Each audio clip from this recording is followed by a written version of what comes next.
বিশ্বকাপ মানেই বাংলাদেশে এক অন্যরকম উন্মাদনা। ব্রাজিল না আর্জেন্টিনা, জার্মানি না পর্তুগাল, কার পতাকা বড়, কার সমর্থক বেশি, এ নিয়ে শুরু হয় তর্ক, উত্তেজনা, কখনো কখনো যেন ছোটখাটো তৃতীয় বিশ্বযুদ্ধ। 4 বছর পর পর ফুটবল বিশ্বকাপ শুধু একটি ক্রীড়া আসর নয়, এটি এখন বাংলাদেশের সামাজিক সংস্কৃতির অংশ হয়ে দাঁড়িয়েছে। কিন্তু 2026 বিশ্বকাপ ঘিরে এবার দেখা দিয়েছে বড় এক অনিশ্চয়তা। বাংলাদেশের টেলিভিশন দর্শকরা হয়তো এবারের বিশ্বকাপ সরাসরি দেখতে নাও পারেন, কারণ এখন পর্যন্ত দেশের কোনো টিভি চ্যানেল বিশ্বকাপ সম্প্রচারের সত্য নিশ্চিত করতে পারেনি। স্বাভাবিকভাবেই প্রশ্ন হচ্ছে কেন?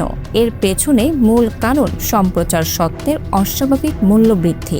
2022 সালের কাতার বিশ্বকাপে বিটিভি টেরেস্ট্রিয়াল রাইটস কিনেছিল প্রায় 98 কোটি টাকায়। টি স্পোর্টস, জিটিভি ও অন্যান্য প্ল্যাটফর্মের মাধ্যমে দেশের দর্শকরা সব 64টি ম্যাচ উপভোগ করতে পেরেছিল।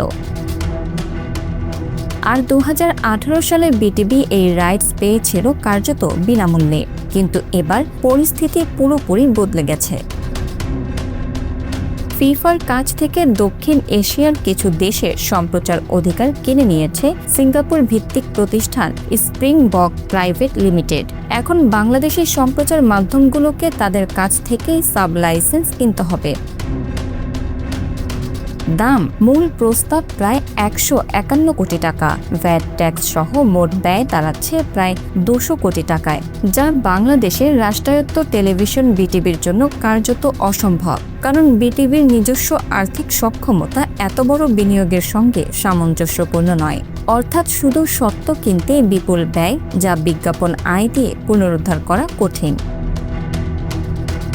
এবারের বিশ্বকাপ যুক্তরাষ্ট্র, কানাডা ও মেক্সিকোতে অনুষ্ঠিত হবে। ফলে বাংলাদেশের দর্শকদের জন্য বড় সমস্যা হয়ে দাঁড়িয়েছে টাইম জোন।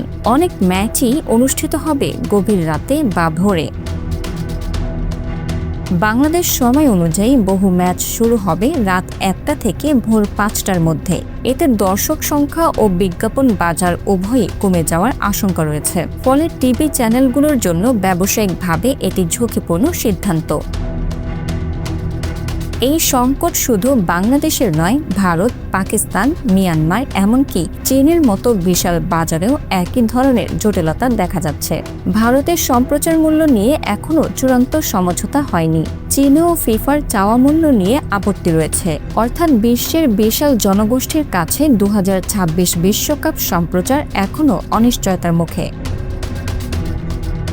বাংলাদেশের জন্য আরেকটি বড় প্রশ্ন, সরকার বা সংশ্লিষ্ট কর্তৃপক্ষ কি সময়মতো উদ্যোগ নিতে পেরেছিল?